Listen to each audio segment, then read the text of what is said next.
ಇನ್ನು ಕಮಲ್ ಹಾಸನ್ ತಮ್ಮ ಮೊಂಡಾಟವನ್ನ ಮುಂದುವರಿಸಿದ್ದಾರೆ. ನಾನೇನು ತಪ್ಪೇ ಮಾಡಿಲ್ಲ, ನಾನೇ ಯಾಕೆ ಕ್ಷಮೆ ಕೇಳಬೇಕು, ತಪ್ಪು ಮಾಡಿದರೆ ಮಾತ್ರ ಕ್ಷಮೆ ಕೇಳಬೇಕಲ್ವಾ ಅನ್ನುವಂತಹ ರೀತಿ ಉದ್ದಟತನವನ್ನು ತೋರಿದ್ದಾರೆ.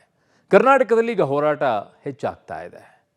ಚಿತ್ರ ಪ್ರದರ್ಶನ ಆಗಕೂಡದು ಅಂತ ಹೇಳ್ತಾ ಇದ್ದಾರೆ. ನಾರಾಯಣಗೌಡರು ಕೂಡ ಈಗ ಆಕ್ರೋಶವನ್ನು ಹೊರಹಾಕಿದ್ದಾರೆ. ಏನೆಲ್ಲ ಬೆಳವಣಿಗೆ ಆಗಿದೆ ಇವತ್ತು ಸ್ಟೋರಿ ನೋಡಿ.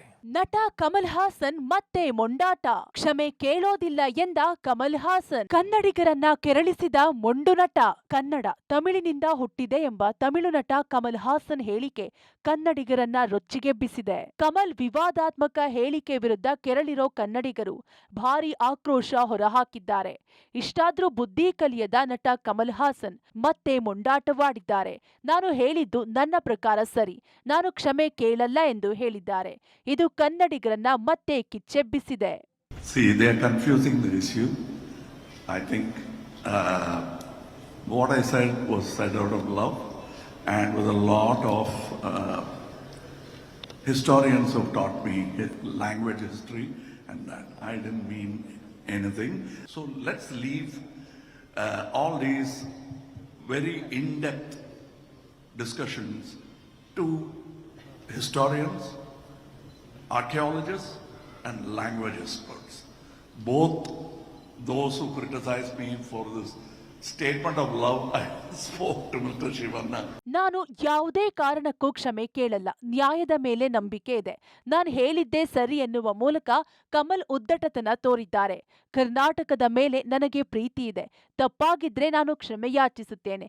ತಪ್ಪೇ ಮಾಡಿಲ್ಲ ಎಂದ ಮೇಲೆ ಕ್ಷಮೆ ಕೇಳಬೇಕಿಲ್ಲ ಎಂದು ಹೇಳುವ ಮೂಲಕ ಕನ್ನಡಿಗರನ್ನ ಕೆಣಕಿದ್ದಾರೆ.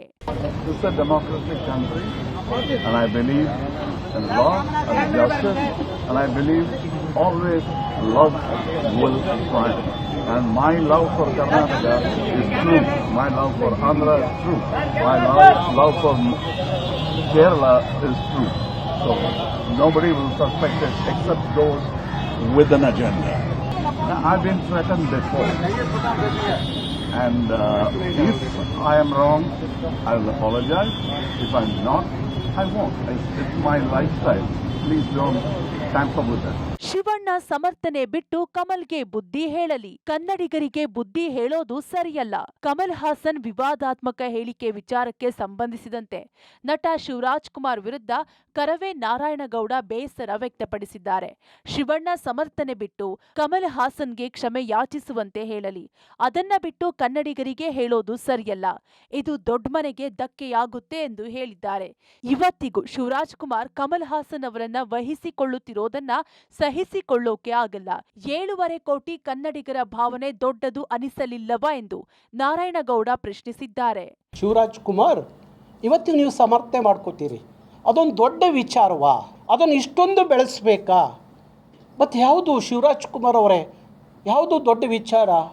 ತಮಿಳು ಭಾಷೆಯೇ, ತಮಿಳು ಸಂಸ್ಕೃತಿಯೇ, ಇಲ್ಲ ಕಮಲ್ ಹಾಸನ್ನ ದೊಡ್ಡ ವಿಚಾರ?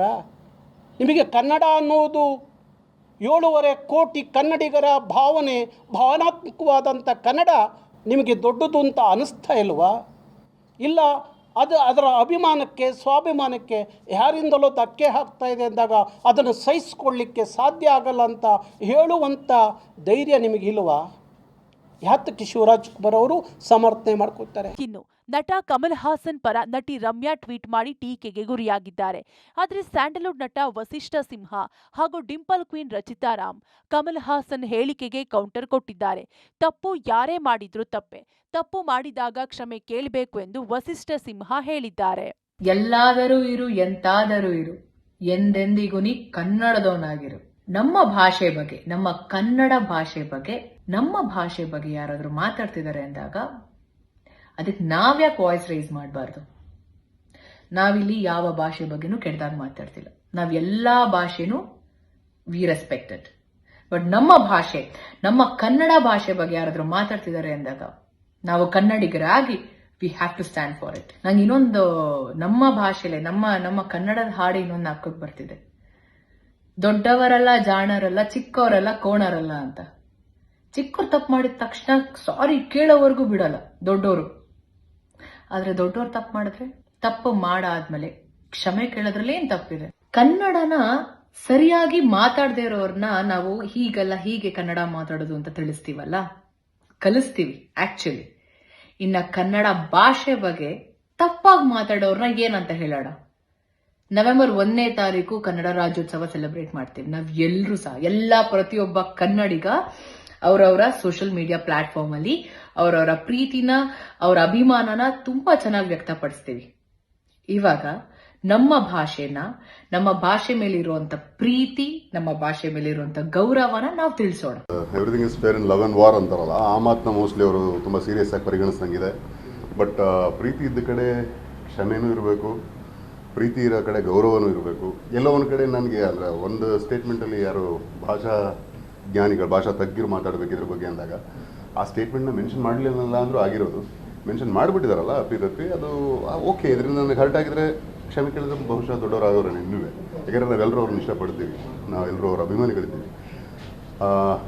ಬೇಡದ ಜಾಗದಲ್ಲಿ ಬೇಡದ ಮಾತಾಡಿದಾಗ ಅದ್ರ ಕಾಸ್ಟ್ ಅಂತ ಕೆಲವೊಂದು ಆಗುತ್ತಲ್ಲ, ಅದು ಅವರವರ ವಿವೇಕಕ್ಕೆ, ವಿವೇಚನೆಗೆ ಬಿಟ್ಟಿದ್ದು. ಅದನ್ನು ಇವತ್ತು ನೋಡ್ತಾ ಇದ್ದೀನಿ ನಾನು. ವಿನಾಕಾರಣ ಕನ್ನಡಿಗರನ್ನ ಕೆಣಕೋದು, ಕನ್ನಡದ ಅಸ್ಮಿತೆಯನ್ನು ಪ್ರಶ್ನೆ ಮಾಡೋದು, ಅಥವಾ ಕನ್ನಡದ ಸೆಂಟಿಮೆಂಟ್ನ ಹರ್ಟ್ ಮಾಡೋದು, ಇಂಥ ಹಲವಾರು ಘಟನೆಗಳನ್ನ ನೋಡಿದ್ದೀವಿ. ಅದಕ್ಕೆ ತಕ್ಕನಾಗಿ ಶಾಸ್ತಿನೂ ಆಗಿದೆ. ಅದರ ಹಲವಾರು ಉದಾಹರಣೆಗಳು ನಮ್ಮ ಮುಂದೆ ಇದೆ. ಆ್ಯಂಡ್ ಈ ಥರ ಯಾವಾಗ ನಾವು ಒಂದು ಭಾಷೆ ಹೇರಣೆ ಮಾಡಬೇಡಿ ಅಂತ ಮಾತಾಡ್ತಿರ್ಬೇಕಾದ್ರೆ, ಅದೇ ಒಂದು ಭಾಷೆಯನ್ನು ಇಟ್ಕೊಂಡು ಒಂದು ಸಿನಿಮಾ ಪ್ರಮೋಷನ್ ಆ್ಯಕ್ಟಿವಿಟಿ ನಡಿಬೇಕಾದ್ರೆ ಒಂದು ಭಾಷೆಯ ಸೆಂಟಿಮೆಂಟ್ನ ಪ್ರಶ್ನೆ ಮಾಡೋದು ಅಥವಾ ಕೆಣಕೋದು ಎಲ್ಲ ಒಂದು ಕಡೆ ಅದು ಒಳ್ಳೆಯ ವಿಲ್ಲಿಂಗ್ನೆಸ್ ಅಂತೂ ಅಲ್ಲ. ಅದು ಯಾವ ರೀತಿ ರಾಜಕೀಯ ಇದು ಪುರಿತನೋ ಪೋಷಿತನೋ ಗೊತ್ತಿಲ್ಲ. ನಟ ನಟಿಯರು ಮಾತ್ರವಲ್ಲ, ರಾಜಕಾರಣಿಗಳು ಕೂಡ ಕಮಲ್ ಹಾಸನ್ಗೆ ತಿರುಗೇಟು ಕೊಟ್ಟಿದ್ದಾರೆ. ಈಗ ಕಮಲ್ ಹಾಸನ್ ಚಾಲ್ತಿಯಲ್ಲಿ ಇಲ್ಲದ ನಾಣ್ಯ. ಕಮಲ್ ಹಾಸನ್ಗೆ ಮೌಲ್ಯ ಇಲ್ಲ. ಪ್ರಚಾರಕ್ಕಾಗಿ ಕಮಲ್ ಹಾಸನ್ ಅವಮಾನ ಮಾಡುವ ಕೆಲಸ ಮಾಡ್ತಿದ್ದಾರೆಂದು ಕೇಂದ್ರ ಸಚಿವೆ ಶೋಭಾ ಕರಂದ್ಲಾಜೆ ಕಿಡಿಕಾರಿದ್ದಾರೆ.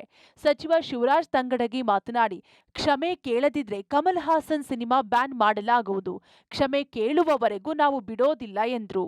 ಕಮಲ ಹಾಸನ್ ಅವರು ಒಂದು ಕಾಲದಲ್ಲಿ ನಾಯಕ ನಟರಾಗಿದ್ರು. ಆದರೆ ಇವತ್ತು ಕಮಲ ಹಾಸನ್ ಅವರು ಚಾಲ್ತಿಯಲ್ಲಿಲ್ಲದ ನಾಣ್ಯ. ಇವತ್ತು ಅವ್ರಿಗೆ ಫಿಲ್ಮು ಸಿಗ್ತಾ ಇಲ್ಲ. ಪೊಲಿಟಿಕಲ್ ಪಾರ್ಟಿ, ರಾಜಕೀಯ ಪಾರ್ಟಿ ಮಾಡಿ ಅವರಿಗೆ ಅಲ್ಲೂ ಸಕ್ಸಸ್ ಸಿಗ್ಲಿಲ್ಲ. ಅದಕ್ಕೆ ಪ್ರಚಾರ ಬೇಕಲ್ಲ. ಪ್ರಚಾರಕ್ಕಾಗಿ ಇದೆಲ್ಲವನ್ನ ಮಾತಾಡ್ತಾರೆ ಮತ್ತು ನಮ್ಗೆ ಅವಮಾನ ಮಾಡೋದಕ್ಕಾಗಿ ಮಾತಾಡಿದ್ದಾರೆ. ಕಮಲ ಹಾಸನ್ ಅವರ ಹೇಳಿಕೆಯನ್ನ ನಾನು ಖಂಡಿಸ್ತೀನಿ. ಯಾವುದೇ ಕಾರಣಕ್ಕೂ 2 ದಿವಸದೊಳಗಾಗಿ ಅವರು ಕ್ಷಮಾಪಣೆ ಕೇಳಲಿಲ್ಲ ಅಂತಂದರೆ ಅವರ ಚಲನಚಿತ್ರವನ್ನು ನಿಷೇಧ ಮಾಡ್ತೀವಿ ಅಂತ ಈಗಾಗಲೇ ವಾಣಿಜ್ಯ ಮಂಡಳಿಯವರು ಹೇಳಿದ್ದಾರೆ. ನಾನು ಇಲಾಖೆಯ ಮಂತ್ರಿಯಾಗಿ, ಕನ್ನಡ ಮತ್ತು ಸಂಸ್ಕೃತಿ ಇಲಾಖೆ ಮಂತ್ರಿಯಾಗಿ ವಾಣಿಜ್ಯ ಮಂಡಳಿಯವರಿಗೆ ವಿಶೇಷವಾಗಿ ಅಭಿನಂದನೆ ಹೇಳ್ತೀನಿ. ಕನ್ನಡದ ವಿಚಾರದಾಗೆ, ಕನ್ನಡಿಗರ ಬಗ್ಗೆ, ಕನ್ನಡ ನೆಲ ಜಲದ ವಿಚಾರದಾಗಿ ಎಂಥ ದೊಡ್ಡವರಿದ್ದರು, ಎಂಥ ದೊಡ್ಡವರು ಹೇಳಿಕೆ ಕೊಟ್ಟರು ಭಾಳ ಸ್ಪಷ್ಟವಾಗಿ ನಾವು ಹೇಳಲಿಕ್ಕೆ ಇಷ್ಟಪಡ್ತೀವಿ. ಈ ವಿಚಾರ ಸಹಿಸ್ಕೊಳಂಗಿಲ್ಲ. ಅವ್ರು ಕ್ಷಮಾಪಣೆ ಕೇಳಲೇಬೇಕು. ಕೇಳಲಿಲ್ಲ ಅಂತಂದರೆ ಈಗ ನಿರ್ಧಾರ ಆಗಿದೆ ವಾಣಿಜ್ಯ ಮಂಡಳಿಯೊಳಗೆ ಅವ್ರ ಚಲನಚಿತ್ರವನ್ನು ನಿಷೇಧ ಇರಬೇಕಂತ ಇದು ನಿರ್ಧಾರ ಆಗಿದೆ, ಅದು ಆಗತ್ತೆ. ಇನ್ನು ಕಮಲ್ ಹಾಸನ್ ಮೊಂಡುತನಕ್ಕೆ ಕನ್ನಡಿಗರು ಕೆರಳಿದ್ದಾರೆ. ಬೆಂಗಳೂರಿನ ಫ್ರೀಡಂ ಪಾರ್ಕ್ನಲ್ಲಿ ಕರವೇ ಪ್ರತಿಭಟನೆ ನಡೆಸಿದೆ. ಕಮಲ್ ಹಾಸನ್ ಪ್ರತಿಕೃತಿ ದಹಿಸಿ ಆಕ್ರೋಶ ವ್ಯಕ್ತಪಡಿಸಿದ್ದಾರೆ. ಕಮಲ್ ಹಾಸನ್ ಸಿನಿಮಾ ರಿಲೀಸ್ ಮಾಡಿದ್ರೆ ಚಿತ್ರಮಂದಿರವನ್ನ ಧ್ವಂಸ ಮಾಡುತ್ತೇವೆ ಎಂದು ಎಚ್ಚರಿಕೆ ನೀಡಿದ್ದಾರೆ. ಯಾವುದೇ ಕಾರಣಕ್ಕೂ ಕಮಲ್ ಹಾಸನ್ ಕನ್ನಡಿಗರನ್ನ ಕ್ಷಮೆ ಕೇಳುವವರೆಗೂ ಕನ್ನಡದಲ್ಲಿ ಅವನ ಸಿನಿಮಾವನ್ನ ರಿಲೀಸ್ ಆಗ್ಲಿಕ್ಕೆ ಬಿಡೋದಿಲ್ಲ. ಕನ್ನಡಕ್ಕಿಂತ ದೊಡ್ಡವರು ಯಾರು ಇಲ್ಲ. ಕನ್ನಡಕ್ಕಿಂತ ದೊಡ್ಡವರು ಯಾರು ಇಲ್ಲ. ಕರ್ನಾಟಕದ ವಿಚಾರಕ್ಕಿಂತ ದೊಡ್ಡವರು ಯಾರು ಇಲ್ಲ. ಹಾಗಾಗಿ ದಯಮಾಡಿ ರಾಜ್ಕುಮಾರ್ ಅವರಿಗಿರುವಂತ ಆ ಬದ್ಧತೆ, ಕನ್ನಡದ ಮೇಲಿನ ಪ್ರೀತಿ ಶಿವರಾಜ್ ಕುಮಾರ್ ಅವರಿಗೆ ಯಾಕೆ ಬಂದಿಲ್ವಾ ಗೊತ್ತಿಲ್ಲ. ಮೊದಲು ನಿಮ್ಮ ಮಾತನ್ನ ಹಿಂದಕ್ಕೆ ಪಡಿಬೇಕು. ಕಮಲ್ ಹಾಸನ್ನ ಧಿಕ್ಕರಿಸುವುದನ್ನ ಕಲಿಬೇಕು. ರಮ್ಯಾ ಅವರು ಮಂಡ್ಯ ಜನರನ್ನ ಓಟ್ ಕೇಳಿ ಕೊನೆಗೆ ಅವರು ಸೋಲಿಸಿದಾಗ ಮಂಡ್ಯನ ಬಿಟ್ಟು ಊರು ಬಿಟ್ಟು ಹೋದಂತವ್ರು. ರಮ್ಯಾ ಅವರಿಗೆ ಯಾವ ಇಮೇಜ್ ಇದೆ ಅಂತ ಹೇಳಿ ಅವ್ರ ಬಗ್ಗೆ ತಲೆ ಕೆಡಿಸ್ಕೊಬೇಕು. ಕಮಲ್ ಹಾಸನ್ ಕನ್ನಡದ ಬಗ್ಗೆ ಉದ್ದಟತನದ ಹೇಳಿಕೆ ಖಂಡಿಸಿ ಪ್ರತಿಭಟನೆ ನಡೆಸಿದ್ದ ನಮ್ಮ ಕರುನಾಡ ಯುವ ಸೇನೆ ಕಾರ್ಯಕರ್ತರ ಮೇಲೆ ಎಫ್ಐಆರ್ ದಾಖಲಾಗಿದೆ. ಪ್ರತಿಭಟನೆ ವೇಳೆ ನಟ ಕಮಲ್ ಹಾಸನ್ ಭಾವಚಿತ್ರಕ್ಕೆ ಬೆಂಕಿ ಹಚ್ಚಿದ್ದಕ್ಕೆ ಬಸವೇಶ್ವರನಗರ ಪೊಲೀಸರು ಎಫ್ಐಆರ್ ದಾಖಲಿಸಿದ್ದಾರೆ. ರವಿಕುಮಾರ್ ಎಂಬುವರನ್ನ ವಶಕ್ಕೆ ಪಡೆದು ವಿಚಾರಣೆಗೊಳಪಡಿಸಿದ್ದಾರೆ. ಕಮಲ್ ಹಾಸನ್ ಕನ್ನಡದ ಬಗ್ಗೆ ಆಡಿರುವ ಮಾತುಗಳಿಂದ ಕನ್ನಡಿಗರ ಕಿಚ್ಚು ಜಿಲ್ಲೆ ಜಿಲ್ಲೆಗೂ ಹಬ್ಬಿದೆ. ಬೆಳಗಾವಿ, ದಾವಣಗೆರೆ, ರಾಮನಗರ, ಗದಗ, ಚಿತ್ರದುರ್ಗದಲ್ಲೂ ಕಮಲ್ ಹಾಸನ್ ಹೇಳಿಕೆ ಖಂಡಿಸಿ ಕನ್ನಡ ಪರ ಸಂಘಟನೆಗಳು ಪ್ರತಿಭಟನೆ ನಡೆಸಿವೆ. ಒಟ್ನಲ್ಲಿ ಕಮಲ್ ಹಾಸನ್ ಹೇಳಿಕೆಯಿಂದ ಕನ್ನಡಿಗರು ಕೆರಳಿದ್ದಾರೆ. ಆದರೆ ನಟ ಕಮಲ್ ಹಾಸನ್ ತಮ್ಮ ಮೊಂಡುವಾದ ಮುಂದುವರೆಸಿದ್ದಾರೆ. ತಪ್ಪೇ ಮಾಡಿಲ್ಲ, ಕ್ಷಮೆ ಮಾತೆಲ್ಲಿ ಅಂತ ಮತ್ತೆ ಕನ್ನಡಿಗರನ್ನ ಕೆರಳುವಂತೆ ಮಾಡಿದ್ದಾರೆ. News desk, public TV.